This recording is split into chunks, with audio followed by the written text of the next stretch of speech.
आज आप सभी मित्रों के समक्ष हम जो टॉपिक को लेकर के आए उस टॉपिक का नाम है मंगल की दशा और महादशा अबे तो क्या करें। पिछला एपिसोड में हमने चंद्रमा ग्रह की दशा और महादशा का संपूर्ण रूप से विश्लेषण किया था, जो आप सभी मित्रों ने खूब पसंद किया था। हमने आज सोचा कि क्यों न आज मंगलवार को मंगल ग्रह से संबंधित जितनी भी जानकारी है उसकी दशा में कैसे रिजल्ट होते हैं, इसके अलावा शुभ मंगल की जब दशा आती है तो क्या क्या संकेत देते हैं और अशुभ मंगल की दशा में क्या क्या संकेत देते हैं, और इसके साथ ही साथ अगर मंगल अशुभ हो तो उसको शुभ मंगल में कैसे परिणत किया जाए, इन तमाम बातों की जानकारी को आज हम देने वाले हैं। तो धैर्य पूर्वक और ध्यान पूर्वक हमारे साथ आज जुड़े रहें और जुड़ करके अपने मंगल जनित जितनी भी समस्या है उन समस्याओं का अंत कर लें। तो सबसे पहले यह आप लोगों को जानकारी देते हैं कि शुभ मंगल की जब दशा आती है तो क्या क्या संकेत देते हैं।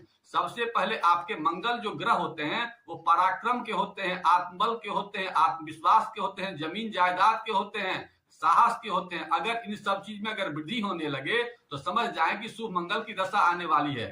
मंगल अगर जन्म कुंडली में अगर आपके शुभ ग्रह के साथ जुड़े रहते हैं या शुभ ग्रह की दृष्टि होती है, अपने घर में मंगल देव होते हैं तो शुभ परिणाम देखने को मिलते हैं।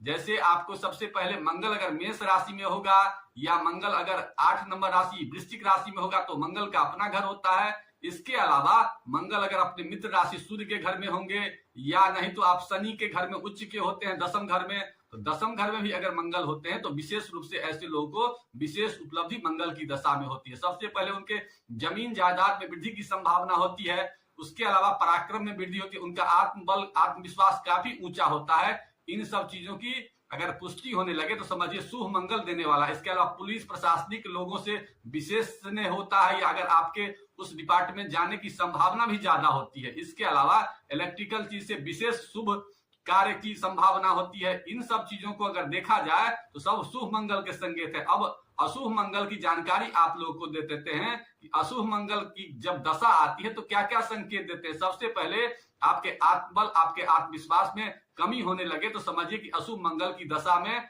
अच्छा नहीं होने वाला, खराब ही होने वाला है। इसके अलावा आपके शरीर में ब्लड से संबंधित समस्या होने लगे, इसके अलावा आपके शरीर में फोड़ा फुंसी भी ज्यादा होने लगे, आपके शरीर में साहस की कमी हो जाए, आपके शरीर में जलन ज्यादा बढ़ जाए, बीपी की शिकायत होने लगे, चक्कर की संभावना आने लगे, जमीन से संबंधित विवाद होने लगे, भाइयों से दुख मिलने लगे, सिर दर्द होने लगे, क्रोध ज्यादा आने लगे, तो समझ जाएं कि इस दशा में अशुभ परिणाम ही। अतः इसका उपाय की बात करते हैं कि अगर मंगल कमजोर है जन्म कुंडली में और उसकी दशा आने वाली है या उसकी महादशा आने वाली है तो हम लोग क्या करें कि उसके शुभ परिणाम आए, उसकी जानकारी को आप लोग लिख लीजिए। सबसे पहले आप लोग को क्या करना है कि मंगल जो ग्रह है वो ब्लड का है, तो ब्लड में एक्टिविटी ज्यादा कराइए, चाहे वो एक्सरसाइज के माध्यम से कराइए, चाहे वो स्पोर्ट्स एक्टिविटीज कराइए या हंसने के माध्यम से कराइए, किसी प्रकार से ब्लड का संचरण ज्यादा हो, इसका विशेष ध्यान रखना है। इसके अलावा मंगल मीठा चीज का वस्तु है, तो अगर मंगल खराब है तो मीठे वस्तुओं से परहेज करने का चीज सीख लीजिए। इसके अलावा उसमें अगर मीठा अगर खाने की ही इच्छा हो तो चीनी के सामानों को अवॉइड कीजिए, गुड़ के सामान का कभी कभी प्रयोग करेंगे तो उसका विशेष कोई बात नहीं है। इसके अलावा अगर बहुत ज्यादा गुस्सा आता हो तो ऐसे में अग्नि तत्व का जो संबंध होता है वो मंगल से होता है, तो अग्नि शरीर में बढ़ा हुआ है, तो ऐसे पोजीशन में आप मंगल के लिए विशेष रूप से ठंडे चीजों का प्रयोग ज्यादा करें, वैसा सामान जो जलीय होता है। मंगल अगर कमजोर है तो चंद्रमा उसको ठीक कर सकता है, तो चंद्रमा की अगर ताकत को बढ़ा लेंगे तो विशेष रूप से मंगल आपका मजबूत हो जाएगा।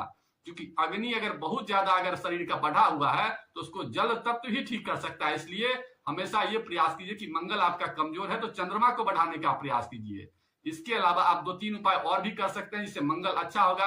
मांसाहार का प्रयोग कम कीजिए, तामसिक सामानों का प्रयोग कम कीजिए। इसके अलावा हमेशा ये ध्यान रखिए कि पुलिस प्रशासनिक लोगों से विशेष स्नेह का काम लिया कीजिए। इसके अलावा कभी कभी मिट्टी के सामानों का दान कर दिया कीजिए, कभी कभी हनुमान जी का आराधना खूब बढ़िया से किया कीजिए, क्योंकि मंगल जो है ना हनुमान जी के विशेष प्रिय देवता हैं। इसके अलावा कभी कभी मंगलवार को जो आपके लेबर टाइप के व्यक्ति हैं उन्हें मीठा वस्तु का दान कर दिया कीजिए, इससे भी मंगल ग्रह अच्छे होते हैं। इसके अलावा मसूर दाल का भी दान मंगलवार को करने से विशेष फल की प्राप्ति होती है। अब हम आप लोग को विशेष उपाय बता देते हैं कि जिनके मंगल ग्रह कमजोर हो या नीच राशि में हो सब लोग ये कर सकते हैं। इसमें क्या करना है कि आपको एक मंगल के लिए एक लकड़ी आती है जिसे अनंत मूल के नाम से जानते हैं, अनंत मूल की लकड़ी को बाजार से ले आइए और ले आने का अगर अनंत मूल की लकड़ी न मिले किसी कारणवश तो आप लाल सूती धागा या सूती कपड़ा ले आइए और मंगलवार को दोपहर के समय में उसे लकड़ी को हाथ में रखिए और हनुमान चालीसा लगातार 7 बार पढ़िए।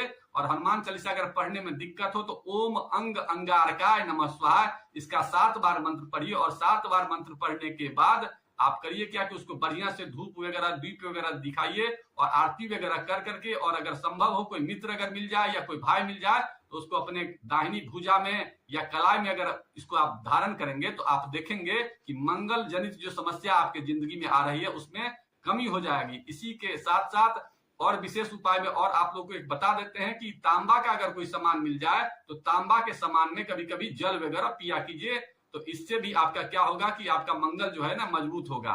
लेकिन बहुत ज्यादा अगर आपको गुस्सा आता हो तो शरीर में तांबा धारण मत कीजिए, इसका हमेशा ध्यान रखिए। और तांबा के बर्तन में रात को पानी रखिए तो तांबा में पीजिए मत, उसको किसी स्टील के बर्तन में रख करके पीजिए। तो ऐसा अगर आप कुछ दिन तक कर लेंगे तो हम समझते हैं मंगल जनित जो आपकी जिंदगी में समस्या आ रही है ये समाप्त हो जाएंगे। इन्हीं बातों के साथ आज के पोस्ट को यही समाप्त करते हैं। अगर पोस्ट